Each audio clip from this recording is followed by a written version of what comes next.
Corona की तीसरी लहर की संभावना को देखते हुए उत्तर प्रदेश सरकार लगातार युद्ध स्तर पर टीकाकरण अभियान चला रही है। साथ ही साथ हॉस्पिटल के साथ में जगह जगह कैंप लगाकर भी इस टीकाकरण का आयोजन किया जा रहा है, ताकि ज़्यादा से ज़्यादा लोग जल्दी से जल्दी टीकाकरण ले सकें, ताकि आने वाली जो संभावना जताई जा रही है तीसरी लहर की, उससे उन्हें प्रोटेक्शन मिल सके। इन्हीं सभी मुद्दों पर बात करने के लिए आज हमारे साथ मौजूद हैं खैर के सीएससी अधीक्षक डॉक्टर राहुल शर्मा जी। शर्मा जी, बहुत बहुत स्वागत है आपका हमारे चैनल में। आपका भी बहुत बहुत स्वागत है। डॉक्टर साहब, जिस तरीके से उत्तर प्रदेश सरकार द्वारा टीकाकरण अभियान चलाया जा रहा है, तो ये टीकाकरण अभियान क्या है और किस तरीके से चलाया जा रहा है? देखिए कैलाश जी, टीकाकरण अभियान के बारे में जो उत्तर प्रदेश सरकार इस समय चला रही है वो युद्ध स्तर पे इस प्रोग्राम को चला रही है। इसका मोटो यही है कि आगने वाली लहर भी है और कोरोना से बचाव है, तो ये टीका एकमात्र बचाव है। इलाज से पहले ही अगर हम किसी बीमारी को रोक देते हैं तो वो सबसे सही इलाज होता है। तो टीके की वजह से ये कोरोना होगा नहीं, इम्यूनिटी लोगों में पैदा होगी जिसकी वजह से कोरोना होगा नहीं, संभावना कम होगी होने की। तो इस वजह से अब जो युद्ध स्तर पे जो कार्य चल रहा है, पहले अगर आपने देखा होगा तो शुरू में जो वैक्सीन आई थी तो वो 60 साल से ऊपर वालों के लिए आई थी, उसके बाद में फिर 45 प्लस किया गया। इस समय अब 18 प्लस है। 18 प्लस में समस्त लोगों को टीका लग रहा है। पहले ये होता था कि आप रजिस्ट्रेशन करवाने के बाद ही आपको टीकाकरण मिलेगा, लेकिन अब हमारे स्टैटिक बूथ मतलब होते हैं हमारे जो फिक्स बूथ होते हैं, जैसे सीएससी पीएससीज, ये हमारे स्टैटिक बूथ होते हैं। इसके अलावा हमारे ये गांव में जो हम बूथ बना रहे हैं, ये हमने बनाने शुरू किए हैं। तो वैक्सीन की अवेलेबिलिटी पे हम ये सारी चीज़ें कर रहे हैं। तो जल्दी से जल्दी पूरी पॉपुलेशन को अगर कवर कर लिया जाए तो ये कोरोना से ये बचाव का सबसे बड़ा उपाय है। तो डॉक्टर साहब, सुबह से मतलब किस समय तक आपके यहाँ पे टीकाकरण होता है और लगभग कितनी डोजेस डेली जो टीकाकरण की दी जा रही हैं? जैसे हम स्टैटिक बूथ की अगर बात करें तो भीड़ को देखते हुए पहले यहाँ एक बूथ चलता था। एक बूथ की कैपेसिटी 200 की होती है, लेकिन जैसे जैसे लोगों में जागरूकता बढ़ रही है उसी के हिसाब से भीड़ भी काफ़ी बढ़ रही है। यानी अब लोग बहुत पूरी तरह से जागरूक हैं अपना इंजेक्शन लगवाने के लिए। तो हम सुबह 9 बजे से 5 बजे तक का इसका टाइम है। अगर आदमी रजिस्ट्रेशन करा के आ रहा है तो उसके लिए 4 बजे तक का है, लेकिन टीका लगने का टाइम 5 बजे तक का है। एक बूथ पे हम 9 से 5, एक एएनएम होती है, एक वेरीफायर होता है और एक उसको रजिस्ट्रेशन करने वाला। तो 3 लोगों की एक टीम है। तो इस समय स्टैटिक में हमारे 2 बूथ चल रहे हैं सीएससी खैर पे। डॉक्टर साहब, लोगों में वैक्सीन को लेकर भ्रम की स्थिति भी देखी गई है। बहुत से लोग ये कहते हुए नज़र आते हैं कि इसके बहुत सारे साइड इफ़ेक्ट्स भी हैं, इससे जैसे बुखार आना या और भी बहुत सारे साइड इफ़ेक्ट्स हैं। तो आप किस तरीके से बताएंगे इसे? पूरी तरह से सेफ वैक्सीन है। 2 तरह की वैक्सीन इस समय हमारे पास चल रही हैं, कोवैक्सीन और कोविशील्ड।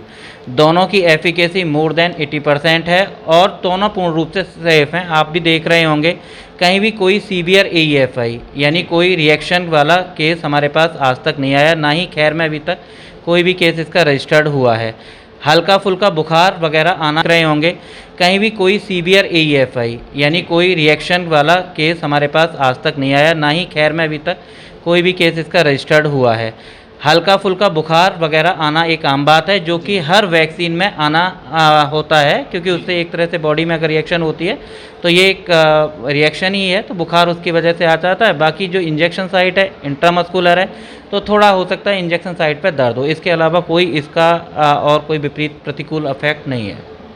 एक्सपर्ट्स के द्वारा तीसरी लहर की भी संभावना जताई जा रही है। ऐसे में उत्तर प्रदेश सरकार भी इस लहर को रोकने के लिए प्रयासरत है और बहुत सारी योजनाएं जैसे टीकाकरण है या और भी बहुत सारी योजनाएं, ICU बेड से लेकर बहुत सारी योजनाएं उत्तर प्रदेश सरकार जल्द से जल्द उन्हें चला के उसे कंप्लीट करना चाहती है। तो ऐसे में हमारे खैर CSC में तीसरी लहर को रोकने के लिए क्या क्या सुविधाएँ अब तक हो चुकी हैं? देखिए, सबसे बड़ी सुविधा तो ये है कि हमने अपना बूथ कवरेज बहुत ज़्यादा कर दिया है। यानी जो हम वैक्सीन लगा रहे हैं, सबसे मैंने आपको बताया है कि अगर कोई बीमारी है तो उसके बचाव के लिए वैक्सीन सबसे ज़रूरी है। तो एक तो हमने अपनी बूथ की संख्या बहुत बढ़ा दी। जैसे अभी परसों हमारे यहाँ मेगा राउंड हुआ है, तो टोटल 4668 डोज हमने एक दिन में लगाई हैं। अब तीसरी लहर की संभावना तो जैसा आपने देखा होगा, पिछली बार एक ऑक्सीजन की बहुत किल्लत हर जगह हुई थी। तो उसको देखते हुए सरकार ने, यूपी सरकार ने बहुत बड़े कदम उठाए हैं और हर जगह ऑक्सीजन जनरेटर्स, कंसंट्रेटर्स की मात्राएं पूरी कर दी हैं। तीसरी लहर को देखें, सीएससी खैर पर इस समय एक ऑक्सीजन जनरेटर 250 LPM का लगने जा रहा है, जिसका वो हो गया, टेंडर पास हो गया है और बहुत जल्दी 15 दिन के अंदर अंदर वो ऑक्सीजन जनरेटर यहाँ लग जाएगा। इसके अतिरिक्त देखा जाए तो हमारे पास इस समय 15 ऑक्सीजन कंसंट्रेटर हैं। टोटल ये 30 बेडेड है। तो इसमें आगे का प्लान 10 बेड का ICU जो बच्चों का है, पीकू जिसे बोल रहे हैं हम, तो उसकी भी तैयारियां पूरी हो गई हैं, जिसमें हमें कंसंट्रेटर प्राप्त हो चुके हैं, हमारे पास ICU बेड्स आ चुके हैं, हमारा जो वार्ड था वो बिल्कुल बनके तैयार हो गया है। तो तीसरी लहर के लिए हमने अपनी पूरी तैयारी कर रखी है। खैर CSC में तीसरी लहर से लड़ने के लिए पूरी तैयारी हो चुकी है। बात करें अगर ICU बेड की, तो बच्चों के लिए भी यहाँ पर ICU बेड की पूरी तैयारियां हैं और तीसरी लहर आने से पहले शायद सारी जो तैयारियां हैं वो कंप्लीट हो जाएंगी। जिस तरीके से तीसरी लहर की बात की जा रही है, तीसरी लहर को रोकने के लिए लोगों को क्या क्या सावधानियां बरतनी चाहिए? जागरूकता, जैसे कि शुरू से ही इसमें कोरोना में कहा गया है 3 चीज़।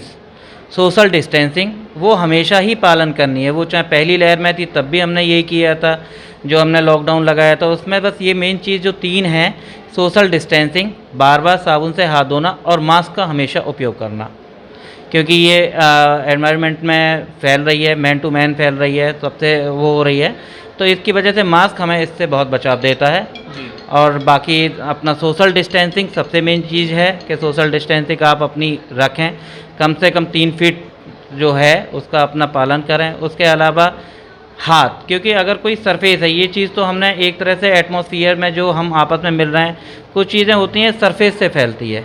तो मालूम पड़ा कोई एक कोरोना का पेशेंट है, संक्रमित पेशेंट है, वो कोई चीज़ छू के जाता है या वो खांसता है, तो उसके जो कीटाणु हैं, विषाणु हैं। यहाँ पर ICU बेड की पूरी तैयारियां हैं और तीसरी लहर आने से पहले शायद सारी जो तैयारियां हैं वो कंप्लीट हो जाएंगी।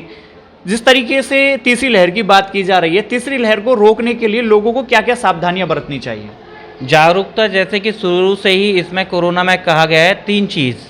सोशल डिस्टेंसिंग वो हमेशा ही पालन करनी है, वो चाहे पहली लहर में थी तब भी हमने यही किया था, जो हमने लॉकडाउन लगाया था उसमें बस ये मेन चीज़ जो 3 हैं, सोशल डिस्टेंसिंग, बार बार साबुन से हाथ धोना और मास्क का हमेशा उपयोग करना, क्योंकि ये एनवायरनमेंट में फैल रही है, मैन टू मैन फैल रही है, सबसे वो हो रही है, तो इसकी वजह से मास्क हमें इससे बहुत बचाव देता है।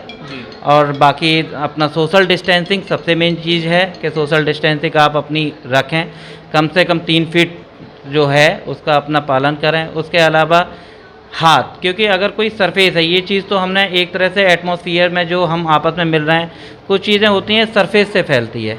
तो मालूम पड़ा कोई एक कोरोना का पेशेंट है, संक्रमित पेशेंट है, वो कोई चीज़ छू के जाता है या वो खांसता है, तो उसके जो कीटाणु हैं, विषाणु हैं, वो वहाँ लग जाते हैं। तो उसके बाद आप सरफेस जब टच करते हो, वही हाथ आपके शरीर पे भी टच होते हैं, तो इससे भी संक्रमण फैलता है। इसलिए बार बार हाथ धोने की, जो सैनिटाइज़र अगर नहीं है आपके पास, हर जगह नहीं होता है, तो आप साबुन से भी अगर आप हाथ धोते हैं तो भी वो पूरी तरह से इफ़ेक्टिव है।